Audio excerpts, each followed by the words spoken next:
Okay, so the verse that I'm preaching from for the leadership class is 2 Samuel chapter 3 in verse 1. And the Bible reads, "Now there was long war between the house of Saul and the house of David, but David waxed stronger and stronger, and the house of Saul waxed weaker and weaker." So what I want to look at this afternoon is, why is it that the house of David waxed stronger, and why did the house of Saul wax weaker? So let's have a look at that. And I guess for some context on this, on the house of Saul and the house of David, is that Saul was anointed king of Israel before David came onto the scene. And so while Saul's king and David comes onto the scene, if we turn to 1 Samuel chapter 17, what we're going to look at here is two very different men that became two very different leaders. And so the focus, I guess, of the sermon is that you're looking at leadership. And why is it that David's leadership was so much better than Saul's? And if you look at 1 Samuel chapter 17, starting in verse 33. "And Saul said to David, 'Thou art not able to go against this Philistine to fight with him, for thou art but a youth, and he a man of war from his youth.' And David said unto Saul, 'Thy servant kept his father's sheep, and there came a lion and a bear, and took a lamb out of the flock. And I went out after him, and smote him, and delivered it out of his mouth. And when he arose against me, I caught him by his beard, and smote him, and slew him. Thy servant slew both the lion and the bear, and this uncircumcised Philistine shall be as one of them, seeing he hath defied the armies of the living God.'" So here you've got King Saul, who's, I think, head and shoulders above everyone in Israel, probably including David, a big man and king leading the people. And you've got this shepherd boy that comes on the scene. He probably isn't, he's obviously not as large as Saul, and probably not as muscular, probably a lot weaker. But he looks at what the Lord has delivered him from already in the bear and the lion. Like in going after them, protecting his sheep. And not only that, but here's the thing. David attributes this to the Lord. Now, when we have successes and have achievements in our lives, there's a real temptation for us to take the credit. But here's David. I mean, who here could put their hand up and say, "Yeah, I've killed a bear. I've killed a lion"? I can't. And if you've gone out hunting, you've probably taken a gun with you to make it easy. So I'm sure this was a little bit of a struggle for David.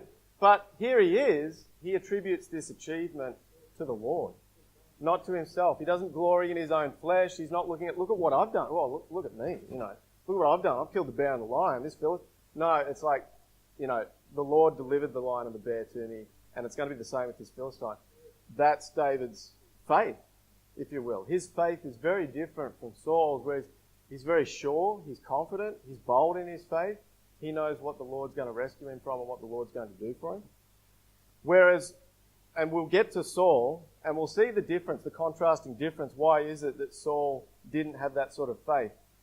If we turn to 1 Samuel chapter 18, so just flip over one chapter, go to verse 6.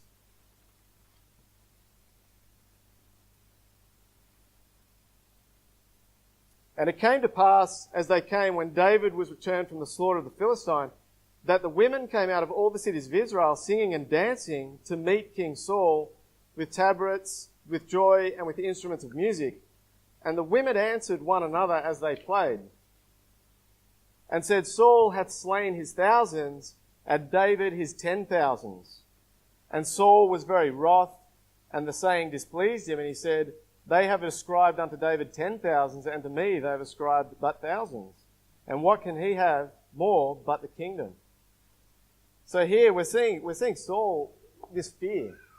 He feels threatened by David because the people admire him. They love him. He can clearly see this, that the people love David. And obviously, Saul's envious.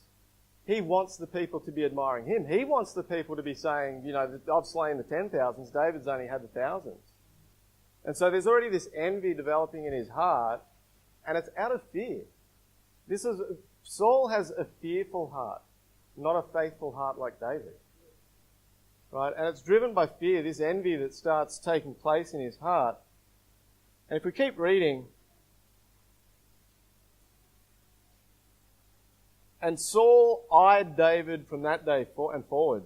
And it came to pass on the morrow that the evil spirit from God came upon Saul, and he prophesied in the midst of the house, and David played with his hand, as at other times, and there was a javelin in Saul's hand. And Saul cast the javelin, for he said, I will smite David even to the wall with it. And David avoided out of his presence twice. And Saul was afraid of David because the Lord was with him and was departed from Saul. Therefore Saul removed him from him and made him his captain over 1,000, and he went out and came in before the people. And David behaved himself wisely in all his ways, and the Lord was with him. Wherefore, when Saul saw that he behaved himself very wisely, he was afraid of him. But all Israel and Judah loved David because he went out and came in before them. So you can see this love of the people, this admiration for David really getting to Saul. And instead of Saul looking at himself and looking at his own life thinking, what do I need to change here? Instead, his focus, his eyes just remain on David from that day forward, just fearful, just operating completely out of fear. And when we look at Saul, if we go back to chapter 15, just for a bit of, context here and why it is that the house of Saul becomes weaker and weaker, is if we go to, further ahead, 1 Samuel chapter 24. 1 Samuel chapter 24.